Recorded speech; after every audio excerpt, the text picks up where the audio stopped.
de ces femmes à ces JO et c'est l'heure du débat. Les vraies voix Sud Radio, le grand débat du jour. Le débat aujourd'hui, puisque les sportifs sont à l'honneur plutôt bien au tableau des médailles côté français, des Jeux aussi à parité totale pour la délégation française. Mais peut-on dire que véritablement le traitement avant, pendant, après de ces JO des athlètes, est-ce qu'il est vraiment l'égal des hommes? Pour en parler avec nous, je voulais qu'on invite et qu'on entende Tess Armand. Bonjour. Bonjour. Directrice générale Tess Armand de l'association Alice Mia qui a permis donc aux athlètes féminines de rentrer dans les disciplines olympiques, de participer aux Jeux olympiques. Est-ce que vous trouvez que ces JO, on va dire, changent le sport féminin de leur vision? En tous les cas, est-ce qu'il y a un traitement différent ou meilleur que les autres éditions? Alors c'est un peu difficile à dire pour l'instant parce que on vient tout juste de commencer. Je pense qu'on aura une meilleure analyse évidemment une fois que ce sera terminé. Mais déjà on peut voir qu'il y a un certain nombre de progrès qui ont été faits. Donc déjà on l'a mentionné beaucoup, mais c'est important de le rappeler. Cette année, donc c'est la première fois qu'on a des Jeux olympiques paritaires et qu'on aura les Jeux paralympiques les plus féminisés de l'histoire. Donc ça, c'est quand même une étape très importante par rapport à la visibilisation des pratiquantes du sport à haut niveau, mais ça a aussi un impact évidemment sur les jeunes filles, les personnes qui regardent. On a aussi récemment quand même les Jeux paralympiques et un certain nombre d'événements de compétition féminine qui ont intégré donc les événements d'importance majeure pour la médiatisation, ce qui est très significatif parce que avant en fait aucune compétition féminine ne faisait partie de cette liste d'événements à part les Jeux olympiques. Et puis on voit que de plus en plus on fait un effort sur le langage qu'il faut employer quand on parle des athlètes. En 2016, il y avait une étude qui avait été faite par Cambridge qui montrait que quand on parlait des athlètes féminines, on avait tendance à parler de leur vie personnelle, de leur apparence physique, alors que quand on parlait des sportifs, on allait plutôt accentuer sur leur performance et leur capacité. Aujourd'hui, j'ai quand même l'impression que on fait un effort là-dessus. D'ailleurs, il me semble que pas plus tard qu'il y a 2 jours, il y a un commentateur qui a été écarté d'une chaîne parce qu'il avait fait une remarque inappropriée, très stéréotypée sur les sportives. Donc, je pense qu'on progresse. On progresse. Tess Armand, vous restez avec nous. Vous êtes avec nos vraies voix des JO et Daniel Sangoumin. Un commentaire ou une question peut-être, Daniel? Une remarque. En fait, hier, quand on a assisté, avant-hier, quand on a assisté à la victoire en VTT de Pauline Ferrand-Prévôt. Prévôt, pardon. Il y avait un monde fou. Il y avait un monde fou sur le parcours. Et j'avais quand même l'impression que les gens étaient venus pour voir nos Françaises, pour voir Pauline et pour voir la deuxième Française être vraiment parmi les meilleurs, voire gagner. J'étais au Stade de France pour le rugby. L'équipe de France féminine et le rugby féminin a rempli le Stade de France comme le rugby masculin. Voilà, moi, ce sont des éléments peut-être factuels, mais néanmoins, voilà, ça parle aujourd'hui. Le sport au féminin, et quand on regarde les audiences, par exemple, sur le rugby à 15 féminin, durant le tournoi des 6 nations, il a pas à rougir. Hein. Il a pas à rougir. Marie-Claire Estot. Alors moi, je pense que la pratique sportive féminine est à l'image de la société. Et donc, il y a 40 ans, les femmes, elles osaient sans doute moins. Aujourd'hui, les femmes, elles osent plus. Et forcément, on en voit la transformation dans la pratique sportive et du coup, dans la participation aux compétitions. Le fait qu'il y ait autant d'épreuves, enfin le judo on est un bon exemple, hein, autant de catégories féminines que de catégories masculines, et ça c'est chouette, et donc ça donne la chance à tout le monde, et je pense que la société depuis un certain nombre d'années encourage ça aussi, et je pense qu'on ne peut que s'en féliciter. Tout à fait. Ce matin encore je me faisais la remarque, je marchais là le long des quais de Seine, et je voyais beaucoup de gens faire leur footing, beaucoup de femmes, seul ou accompagné avec des groupes. Donc le sport c'est vraiment démocratisé au point d'en arriver chez monsieur madame tout le monde, et beaucoup de femmes pratiquent aujourd'hui. Donc moi je crois que c'est plutôt positif. Gilles Gansman, sur la partie médiatisation, ce qui est important, on en parlait avec Tess Armand, qui est directrice générale de l'association Alice Mia, qui est avec nous également, qui parlait de ce commentateur qui a été écarté parce que propos sexistes. Moi je voudrais juste signaler par exemple l'équipe de France de beach, les deux Toulousaines qui ont hier porté un short en disant on a clairement décidé de porter un short pour envoyer un message, parce qu'elles peuvent porter soit un short, soit un bikini, soit un legging. Elles ont dit on met un short pour envoyer un message au public pour dire venez voir des filles, non pas en bikini qui font du beach, mais venez voir des athlètes qui font des performances, parce que ça change effectivement la vision. Donc il y a encore quelques clichés comme ça qu'il faut un peu travailler. Qu'est-ce que vous en pensez? Mais rappelez-vous d'une époque qui s'appelait Stade 2, où c'était que des messieurs autour d'une table, que des mâles blancs qui parlaient autour d'une table sur Stade 2. Aujourd'hui, c'est des animatrices qui présentent les JO sur France Télévisions. C'est des visages féminins qui présentent le sport. Et longtemps, les garçons n'ont pas voulu à la télévision qu'il y ait des filles à l'antenne. On pourra en parler sur les commentateurs aussi. Ce sont des femmes qui commentent. Avant, les chaînes de télévision avaient peur qu'une voix féminine fasse fuir l'audience et que ça soit pas crédible, ou qu'elle ne sache pas que le cri, si elle s'emballe, ça soit pas un cri agréable. Quand je dis crier, c'est parce que on voit au judo l'engouement. Il y a eu une vraie évolution de la télévision. Elle s'est passée en particulier lors du championnat du monde de football féminin. Ça a tout changé sur TF1 quand TF1 a décidé de mettre des matchs en prime time, et on leur disait oh là là, votre audience, ça va être une catastrophe. Et en fait, la Coupe du Monde féminine a très bien fonctionné sur TF1. Et ce que disait Daniel tout à l'heure, le match à 7 a fait plus d'1,8 million sur France 3. Ça a été un vrai score et un vrai succès, autant que les garçons. Derrière, il faudrait que les sponsors suivent aussi. Alors, c'est justement la grande question. Tête serment, on parle de la visibilité des athlètes, la visibilité éventuellement des journalistes. Malgré tout, seulement, je crois, 13% de femmes dans les rédactions sport, si je ne m'abuse. Alors là, c'était autour de 15%, la dernière estimation qui avait été faite par l'association Femmes journalistes de sport, c'est ça.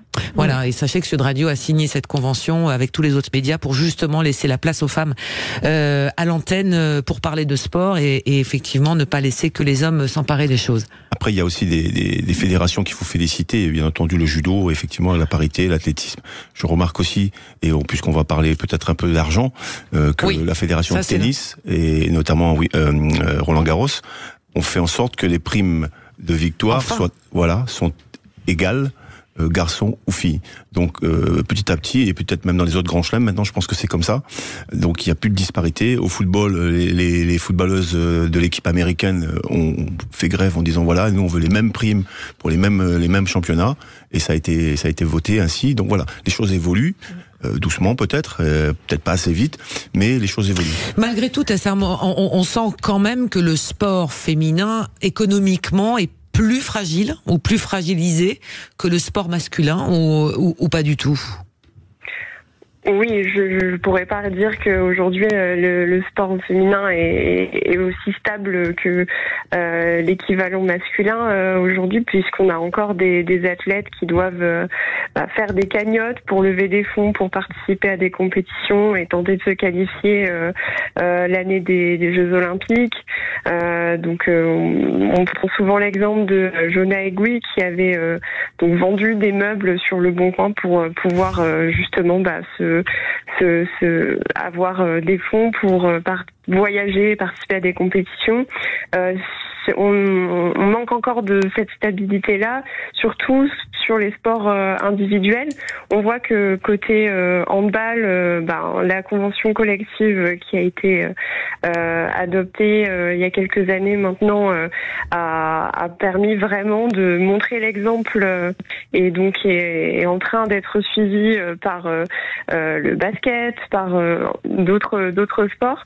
Mais c'est vrai qu'on constate que côté sport individuel, il y a cette double difficulté que finalement en fait on n'a pas ce collectif là qui permet de se mobiliser, peut-être de se faire entendre.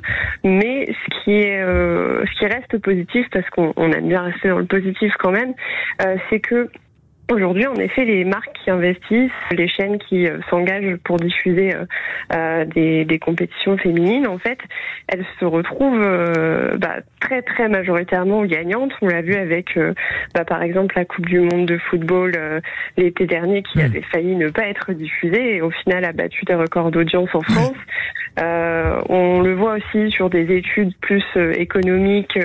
Là, j'invite à lire l'étude qui a été publiée avec Sportsora et Opinionway récemment, et du coup qui montre qu'en fait, quand les marques ont plus de bénéfices finalement auprès des consommateurs et consommatrices de sport au féminin que de sport au masculin. Mais ce qui a changé, mais ce qui a changé, Tess, parce que nous, moi je fais une émission média sur Sud Radio et on a reçu une haltérophile féminine qui était là et elle se battait par rapport à sa féminité, c'est-à-dire que parce qu'elle faisait un sport qui était réservé aux hommes d'haltérophiles, elle voulait absolument expliquer qu'elle avait un copain, un mari, que ce n'était pas un homme, malgré sa musculature et malgré son apparence.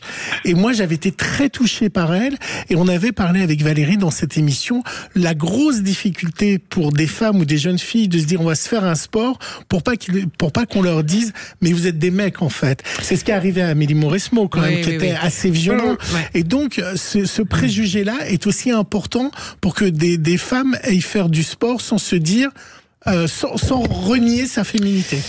Alors, je voudrais revenir aussi avec, puisqu'on a quand même Marie-Claire Restou, Daniel Sangoma ici. Qui est très féminine. Non, mais ce que je veux dire, c'est que c'est Marie-Claire. Oui, mais Marie-Claire. Non, mais c'est intéressant. Moi, j'ai fait du judo. J'aurais pu faire de la danse ou du basket ou toute autre chose. Ou de l'athlétisme. Et en fait, ou de l'athlétisme. Et j'ai été attirée par le judo. J'ai été attirée par la bagarre. Et mes parents auraient pu me dire à l'époque, mais pourquoi c'est plutôt un sport de garçon, etc. Ben non, ils m'ont dit, tu veux faire du judo? Ben, va faire du judo. Bon, faut que les études ça suive, mais va faire du judo. Et en fait, moi, je me suis épanouie en marchant pieds nus sur les tatamis, en me roulant par terre. Donc mais vous étiez traités, les filles et les garçons, de la même façon dans vos fédérations respectives à l'époque? Oui, à notre époque. Quasi. En judo, à quelques rares petites exceptions près, je dirais, quand on faisait des stages. Parfois, les garçons, ils étaient dans des hôtels 3 étoiles et nous, on était dans des hôtels 1 étoile. Mais non. Mais à part ça, ça a beaucoup changé, ça a évolué. Non, mais je dis ça pour rigoler un peu. Mais franchement, très sincèrement, voilà. Au judo, les filles et les garçons sont traités de façon égale. Je crois qu'en athlétisme, en athlétisme, il y avait quelques disciplines qui étaient réservées qu'aux garçons. Mais aujourd'hui c'est fini. Il reste plus que le décathlon et encore depuis cet été il y a eu le championnat de France de décathlon féminin. Donc aujourd'hui il n'y a plus de discipline qui soit masculin ou féminin, il y a les deux. Tess Armand, je rappelle que vous êtes directrice générale de l'association Alice Mia. Est-ce que malgré tout, vous l'avez dit en début d'interview, on est qu'au tout début de ces JO, mais malgré tout, est-ce qu'on sent quand même une bascule, notamment à travers les réseaux sociaux qui font beaucoup, à travers la médiatisation, à travers aussi les images de Paris, qui est une image, on va dire, très féminine de Paris aussi, qui est présentée à travers les différentes disciplines? Oui, tout à fait. Il y a des choix assez forts qui ont été faits aussi par le comité d'organisation de Paris 2024. Donc déjà dans le logo, ça c'est un des premiers éléments visuels qui avait été partagé. C'est la première fois qu'il y a un logo féminin qui représente les JOP. Ensuite, sur la cérémonie d'ouverture, il y a eu une très belle mise en avant, notamment d'Alice Mia, mais aussi de grandes dames qui, voilà, il y a eu vraiment cette célébration de la sororité et de l'évolution des droits des femmes en général dans la société, aussi dans le sport. Donc ce sont des messages qui sont importants et c'est bien de les souligner. Après, on voit que donc sur les épreuves, moi j'ai l'impression qu'en tout cas on connaît quand même un peu plus certaines sportives qu'on connaissait moins avant grâce à ces JO. Et j'espère grâce aux Jeux paralympiques qui vont suivre derrière.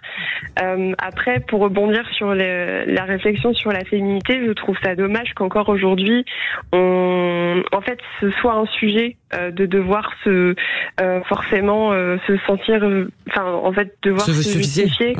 Ouais, tout à fait, mais que ce soit pour les hommes ou pour les femmes, parce qu'en fait, les stéréotypes, ils font du mal aussi bien aux sportifs qu'aux sportifs et limitent les pratiques, en tout cas, limitent certaines pratiques.